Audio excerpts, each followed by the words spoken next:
सीमा 12 साल की एक प्यारी सी लड़की को रोज बच्चे चिढ़ाते थे और कहते थे वो देख टकली आ गई है। देखो टकली आ गई, फटाक आ गई।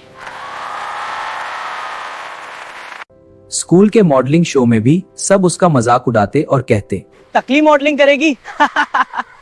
कंजी रनवे पर चलेगी तो सब हंसेंगे। एक दिन सीमा ने अपनी पुरानी चीजों में एक मिस्टीरियस बोतल देखी।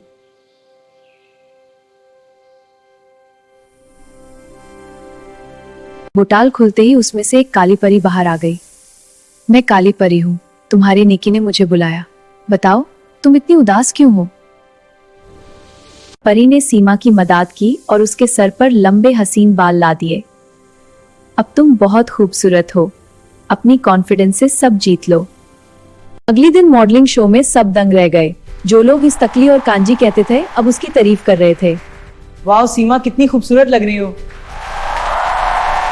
इस तरह सीमा की नेकी उसके लिए खुशी और कामयाबी का जरिया बन गई। नेकी करो, अच्छा हासिल मिलेगा। अगर आपको सीमा और काली परी की ये सबक आमोज कहानी पसंद आई तो इसे लाइक और सब्सक्राइब जरूर करें।